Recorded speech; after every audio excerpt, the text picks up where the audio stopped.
Hey everyone, welcome to Raj economics and commerce classes. मैं हूं नीरज कुमार। जैसा कि आपको पता है सीयूटी पीजी के लिए है ना, अभी फिलहाल मैं पीवाईक्यू डिस्कस कर रहा हूं। 2023 में जो शिफ्ट 1 में एग्जाम हुआ था 6 जून को, उसका वीडियो बना रहा था। 3 पार्ट बना चुके, आज चौथा पार्ट है। एक और पार्ट आएगा, उसके बाद ये सारे क्वेश्चन 2023 वाला खत्म हो जाएगा शिफ्ट 1 का। ठीक है, आज भी हम लोग 15 क्वेश्चन डिस्कस करने वाले हैं, है ना। तो वीडियो को एंड तक जरूर देखिएगा, बहुत मदद मिलेगा आपको, है ना। बाकी आगे बढ़ो उसके पहले बता दूं, फिलहाल ऑफर चल रहा है UG economics, PG economics, UGC NET economics, PGT PGT economics, CUET PG economics. इसके अलावा अगर आप इग्नू से कर रहे हैं यूजी या पीजी, तो उनके लिए कोर्सेज हमारे पास अवेलेबल है। 50% ऑफ चल रहा है, होली का ऑफर चल रहा है भाई। ठीक है, तो हमारा मोबाइल एप्लीकेशन डाउनलोड कीजिए प्ले स्टोर से, है ना, और अभी हमारे साथ जुड़ जाइए आप ऑनलाइन क्लासेस में। ठीक है, तो चलिए हम लोग क्वेश्चन शुरुआत करते हैं आज का। तो देखिए, क्वेश्चन नंबर हमारे पास 71 है। क्या कह रहा है भाई 71? ये क्वेश्चन है, कहता है सॉल्यूशन ऑफ डिफरेंस इक्वेशन निकालना है भाई। ठीक है, सॉल्यूशन ऑफ डिफरेंस इक्वेशन। ठीक है, क्या आपको आइडिया है कैसे इसको निकाला जाए? चलिए डिस्कस करते हैं। देखिए, दिया हुआ x T equals 1/2 x T minus 1 plus 3। ठीक है ना, यही हमारा क्वेश्चन है। ठीक है, अब इसमें क्या करेंगे, सबसे पहले हम लोग x T minus 1/2 x T minus 1 equal 0 कर दो। मतलब एक बार कांस्टेंट को हटा करके, मतलब होमोजीनियस का सॉल्यूशन निकालेंगे। ठीक है, इसके लिए क्या करेंगे, जहां जहां एक्स टी है ना, वहां पे आर का पावर में टी लिख देंगे। आर का power T minus 1/t, R का पावर टी माइनस 1। जैसे एक्स टी माइनस 1 है तो आर का पावर टी माइनस 1 लिखेंगे। ठीक है, आपको जो मन है लिख सकते हैं, इक्वल 0। ठीक है, अब दोनों साइड अगर आर का पावर टी हम लोग डिवाइड कर दें, ठीक है, क्या कर दें, आर का पावर टी डिवाइड कर दें। ठीक है, मतलब R T by R T minus 1/t R T minus 1 upon R T. ठीक है, इक्वल 0। क्लियर? क्या हो जाएगा, यहां बचेगा 1 माइनस 1/2। इसको ऊपर ले जाएंगे अगर, है ना, तो सॉल्व करेंगे तो r का पावर माइनस 1 बचेगा इक्वल 0, या फिर 1 माइनस 1/2 r बराबर 0।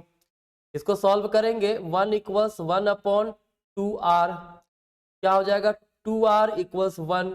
तो r का वैल्यू कितना आ गया 1/2। ठीक है, क्लियर है। तो होमोजीनियस फंक्शन का यहाँ पे जो सॉल्यूशन होता है, ठीक है, वो क्या होता है, वो होता है एक कांस्टेंट। ठीक है, प्लस इनटू जो r का वैल्यू है कितना 1/2 का पावर लिख देंगे t। ठीक है, ये होमोजीनियस सॉल्यूशन आ गया हमारे पास। ठीक है ना, अब क्या करना है भाई, मैं इसको इरेज कर रहा हूं। ठीक है, अगर आपको डिफरेंस इक्वेशन आता है तभी आपको समझ में आएगा, नहीं आता है तो समझ में नहीं आएगा सही से। ठीक है ना, चलिए अब इसको हम लोग थोड़ा सा मिटा इरेज कर दे रहे हैं। अब क्या करना है, दूसरा काम करना है, पर्टिकुलर सॉल्यूशन निकालना है। क्या करना है, पर्टिकुलर सॉल्यूशन निकालना है। ठीक है, तो पर्टिकुलर में क्या करेंगे, एक्स टी पर्टिकुलर सॉल्यूशन मान लेते हैं कांस्टेंट ए। तो जहां जहां पर टी है ना, एक्स टी वाला टर्म है, वहां वहां ए पुट कर देते हैं। ठीक है, क्या हो जाएगा, ए इक्वल्स 1/2 ए प्लस 3। ठीक है, क्या हो जाएगा, a माइनस 1/2 ए प्लस 3। तो a माइनस 1/2 ए करेंगे तो 1/2 ए बचेगा, इक्वल, ये इक्वल में है, इक्वल 3। तो a का वैल्यू कितना आ गया, 6 आ गया। ठीक है, क्लियर है।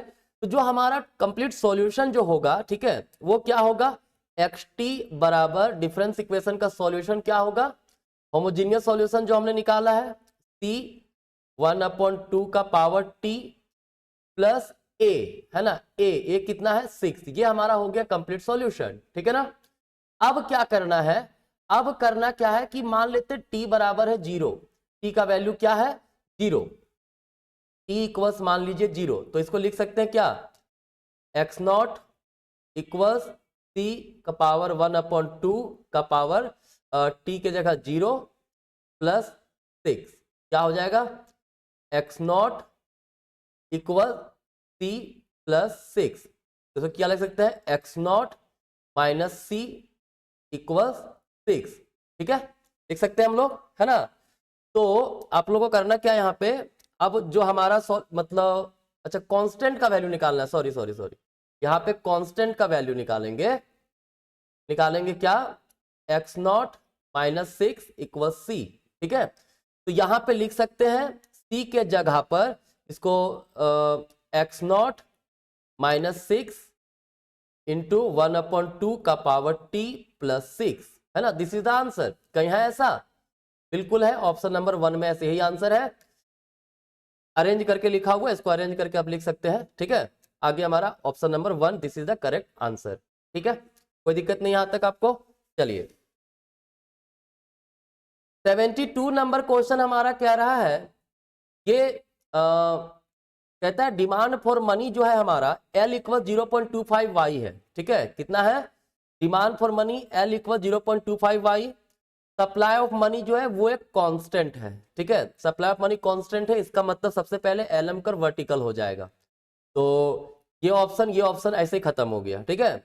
अब इक्विलिब्रियम इनकम, इनकम क्या होता है, डिमांड फॉर मनी और सप्लाई ऑफ मनी जहां बराबर होता है, मतलब 0.25y equal supply of money क्या है 500, तो क्या हो जाएगा y इक्वल 500 अपॉन 0.25, ये हो जाएगा 00, तो ये हो गया 25 गुना 50 2000, ठीक है 2000, तो ऑप्शन नंबर 1 ही इसका भी करेक्ट है, ठीक है। चलिए इजी है क्वेश्चन, है ना। नेक्स्ट है 73 नंबर, कहता है suppose the expected rate of inflation in India is 10%, India में एक्सपेक्टेड रेट ऑफ इन्फ्लेशन कितना है 10%, यूएस में वही है 4%, what is the expected rate of depreciation of Indian rupee in comparison to US dollar according to relative purchasing power parity. देखिए India में 10% का inflation आ रहा है, ठीक है, अमेरिका में 4% का इन्फ्लेशन है, दोनों का डिफरेंस जो होगा वो हमारा इंडियन रूपी का डेप्रिसिएशन है, तो 6% होगा इंडियन रूपी का डेप्रिसिएशन, ठीक है। चलिए नेक्स्ट है, कहता है the economy of Indus grow at 6% annum and its investment ratio is 31.2%, what is the capital output ratio निकालना है, क्या निकालना है, capital output ratio by the assumption of harrow-Domar model. Harrow-Domar model अगर आप लोगों ने पढ़ा होगा तो उसमें इक्वेशन था G इक्वल्स S/K, ठीक है, G का मतलब ग्रोथ रेट, ठीक है, ग्रोथ कितना है भाई 6% का है, ठीक है, इक्वल्स S क्या है हमारा, यहाँ पे जो S होता है ये होता है इन्वेस्टमेंट रेशियो या फिर सेविंग रेशियो, ठीक है, वो कितना है 31.2%, ठीक है, और जो K है हमारा वो K क्या है, कैपिटल आउटपुट रेशियो है, ठीक है, तो K इक्वल्स क्या हो जाएगा 31.2 अपॉन 6, जो कि आंसर हो जाएगा 6×25 5.2, option number 2 this is the correct answer, ठीक है। चलिए 75 नंबर क्वेश्चन है, कह रहा है including the governor of RBI, reserve bank of India के गवर्नर को मिला करके how many members are there in monetary policy committee, तो 6 होता है, ये सिंपल है, 3 होता है आरबीआई के इंटरनल से रहता है और 3 गवर्नमेंट ऑफ इंडिया अपॉइंट करता है, तो टोटल 6 मेंबर होते हैं मॉनेटरी पॉलिसी कमेटी में, ठीक है। चलिए कहता है the committee to review the working of monetary system headed by, देखो यहाँ पे कुछ ऑप्शन है, कह रहा है मॉनेटरी पॉलिसी को हेड करने के लिए कौन जो रिकमेंड किया था, monetary targeting in India, monetary targeting in India को जो रिकमेंड करने वाले थे, ठीक है, वो थे सुखमय चक्रवर्ती, ये याद रखिएगा, ठीक है। चलिए नेक्स्ट है according to Baumol Tobin transaction demand for money approach the optimum number of transaction, देखिए याद करिएगा बॉमल टोबिन ने कहा था कि जो पैसा होता है सारा का सारा हम लोग रिस्क वाले एसेट्स में नहीं रखते हैं, रिस्क एसेट्स कहने का मतलब ऐसा नहीं है कि हर सारे के सारे जितने भी पैसे हमारे पास रहेंगे उसको लगा देंगे कहाँ पे, बैंक में रख देंगे, बॉन्ड मार्केट में रख देंगे, ऐसा नहीं है, कुछ पैसा हम लोग क्या करते हैं अपने पास कैश रखते हैं ट्रांजेक्शन करने के लिए, ठीक है, और कुछ पैसा जो है हम लोग बैंक वगैरह में बॉन्ड मार्केट में रखेंगे, ठीक है। तो इन्होंने ट्रांजेक्शन डिमांड फॉर मनी का जो फंक्शन दिया था वो कहा था इनकम और इंटरेस्ट का फंक्शन होता है, ठीक है, जितना ज्यादा इनकम होगा आपका, ठीक है, उतना ज्यादा आप ट्रांजैक्शन डिमांड करोगे, ठीक है, ट्रांजैक्शन उतना ज्यादा करोगे, तो इनकम और ट्रांजैक्शन के बीच तो डायरेक्ट रिलेशन पहले बात हो गया। तो पहला ऑप्शन है इनवर्सली रिलेटेड टू इनकम, तो वैसे ही गलत हो गया। फिर तीसरा भी गलत हो गया हमारा ऐसे ही, ठीक है। दूसरा और चौथा में हम लोग देखते हैं। देखिए, जब आप इनकम ज्यादा, ट्रांजैक्शन आप ज्यादा कर रहे हो, तो ट्रांजैक्शन के लिए हम पैसा क्या करते हैं, होल्ड करते हैं अपने पास कैश फॉर्म में। और जब कैश फॉर्म में ज्यादा रख रहे हैं, इसका मतलब है ट्रांजैक्शन कॉस्ट, मतलब बैंक जा वा करके पैसा निकालने वो खर्चा कम पड़ता है।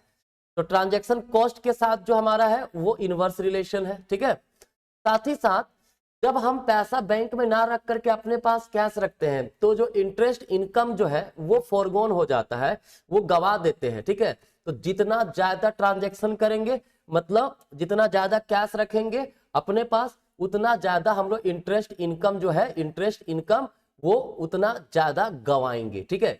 फोरगोन है यहाँ पे, याद रखिएगा, इंटरेस्ट इनकम फोरगोन चला जाता है, मतलब नहीं कमा पाए। तो जितना ज्यादा आप ट्रांजैक्शन कर रहे हो उतना ज्यादा आप गवा रहे हो, ठीक है।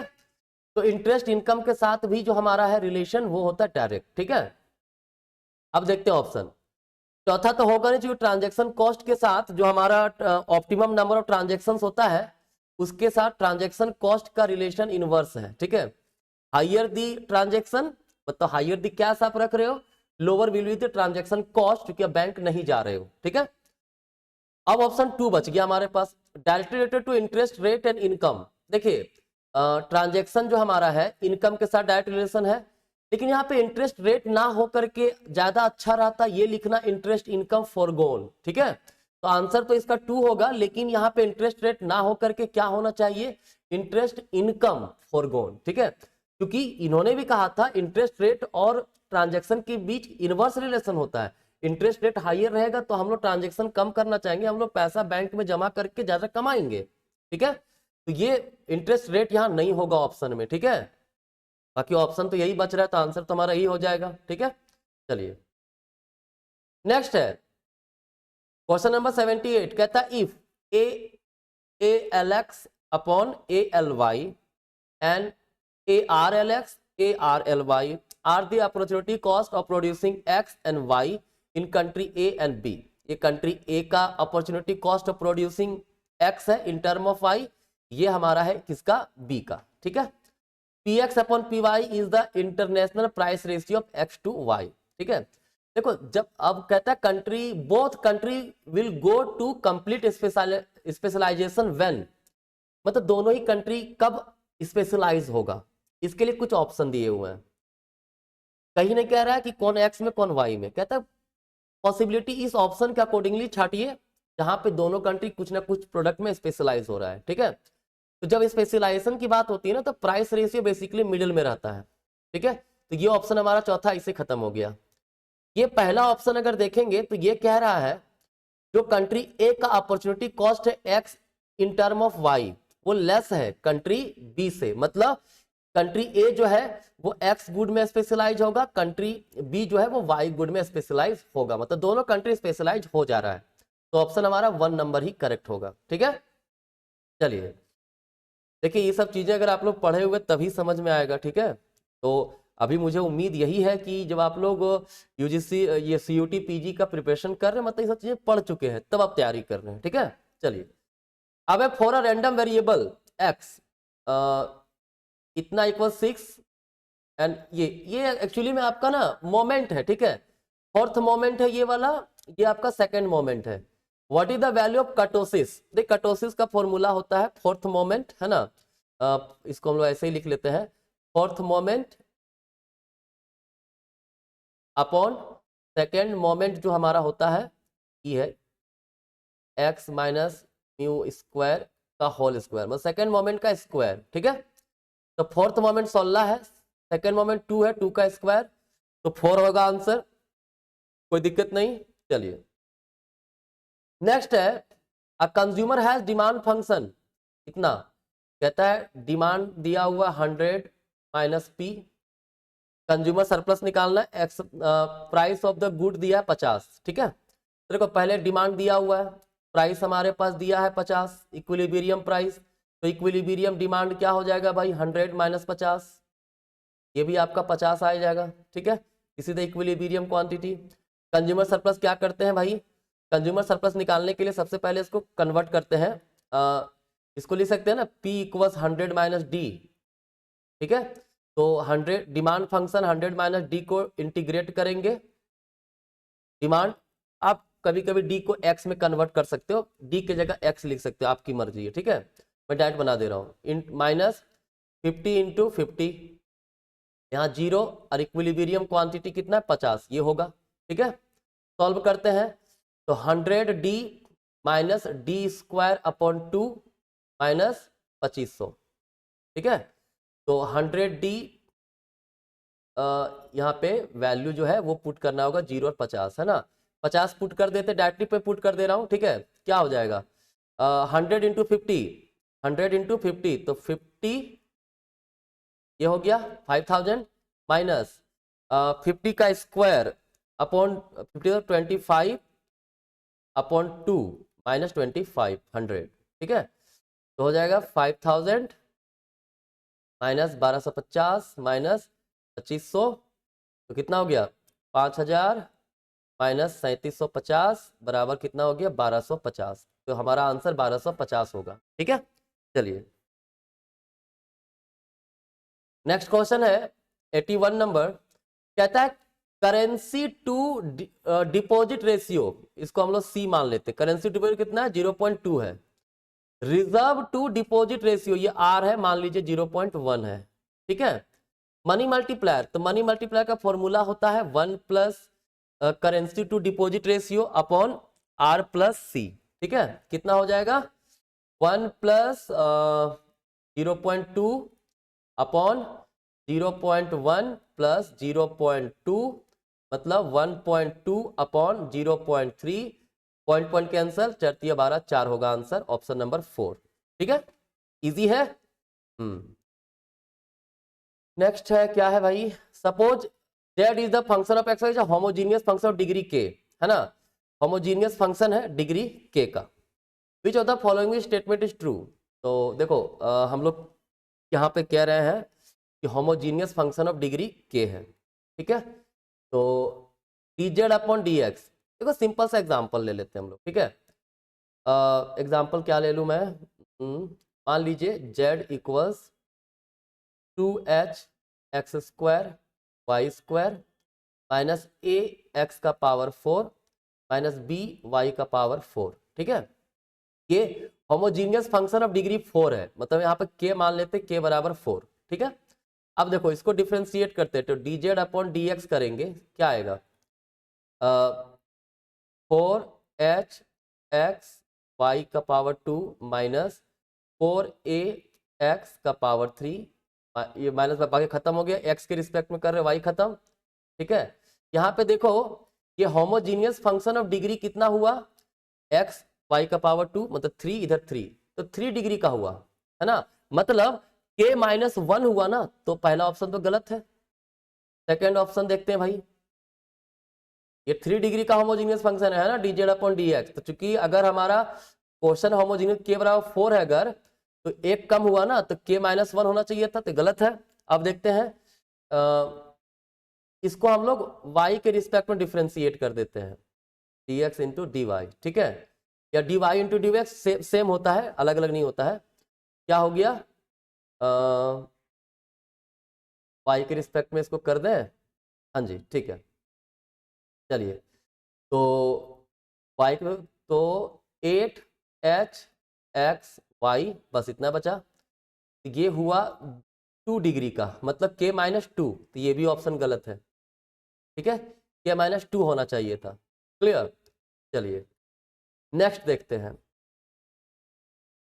ऑप्शन नंबर कौन सा है भाई, देखो यहाँ पे चौथा ऑप्शन भी नहीं हो सकता है आपका, क्योंकि ये भी k माइनस 2 होना चाहिए था, ठीक है। ये भी k माइनस 2 चूंकि सेम होता है d2z अपॉन dy dx बोलो या d2z अपॉन dx dy बोलो, दोनों सेम होता है, ठीक है। तो ये तो गलत हो गया, सिर्फ तीसरा ऑप्शन बचा, यही हमारा आंसर होगा। वैसे चेक कर लेते हैं, इसको y के रिस्पेक्ट में डिफ्रेंशिएट करेंगे, क्या आएगा, ये आएगा 4h x square Y minus ये वाला खत्म 4by का पावर 3। अब फिर से डिफ्रेंशिएट करेंगे तो क्या आएगा हमारा, ये आएगा 4 H x square minus 12by का पावर 2। तो ये x और y का पावर 2 है तो ये 2 डिग्री का हुआ। तो k 4 है तो यहाँ पे किस डिग्री का हो रहा है? 2 डिग्री, मतलब k माइनस टू है ना। This is the correct answer. ठीक है, चलिए नेक्स्ट है second order Taylor series approximation of function of x log 1 plus X at x बराबर 0। देखो इसको समझाने के लिए सबसे पहले आपको अप्रोक्सीमेशन जानना होगा, टेलर सीरीज का कैसे बनाते हैं, उसका फर्स्ट ऑर्डर सेकेंड ऑर्डर वो जानना होगा, तो बड़ा लफड़ा है। ठीक है, तो मैं डायरेक्टली इसका आंसर log 1 प्लस एक्स है ना, इसका डायरेक्ट आंसर ये होता है x minus x square upon 2। अलग से डिटेल में चाहिएगा कमेंट कर दीजिएगा या फिर मुझे बता दीजिएगा। ठीक है, चलिए नेक्स्ट है टॉबिन्स क्यू रेफर्स टू। देखो टॉबिन्स क्यू है ना, टॉबिन्स क्यू क्या कहता है? मार्केट वैल्यू आपके फर्म्स का कितना है और उतना प्रोड्यूस करना चाहते हैं, अगर मार्केट से आप पैसा उठाना चाहते हैं, क्या उसको चुकाने की क्षमता आप में है? तो वही का ratio of market value of the firm's asset to the cost of producing those assets. बिल्कुल यही आंसर है, मतलब मार्केट वैल्यू आपके एसेट्स का क्या है और कॉस्ट ये सब एसेट्स को फिर रिप्रोड्यूस करना चाहते हैं तो वो कितना है। ठीक है, चलिए नेक्स्ट है टॉबिन्स क्यू भी एक बड़ा डिटेल टॉपिक है ना।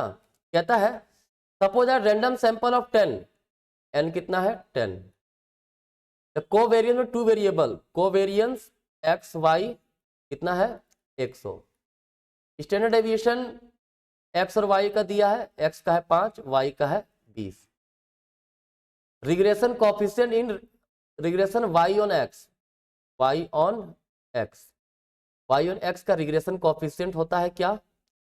Correlation into standard deviation of Y upon standard deviation X. तो सबसे पहले हम कोरिलेशन निकाल लेते हैं। कोरिलेशन का फॉर्मूला क्या होता है? कोवेरियंस ऑफ एक्स वाई बटा standard deviation of X into standard deviation of Y, है ना। 100 है, 100 बाय 5 इंटू 20 मतलब आ गया 1। कोरिलेशन हमारा कितना है 1 है, 1 into standard deviation of Y कितना है भाई? स्टैंडर्ड डेविएशन ऑफ वाई हमारा है दिया हुआ है ना, एक मिनट, हाँ वाई है 20 बटा 5 कितना आएगा? 4 आएगा, 4 आंसर है। क्लियर, कोई दिक्कत नहीं। तो हो गया हमारा 85 तक। चलिए 15 क्वेश्चन आज का हो गया। मुझे उम्मीद है जो जितना चीजें मैंने आपको बताया सब क्लियर होगा। बाकी कोई दिक्कत हो आप हमें जरूर कमेंट करके बताइएगा।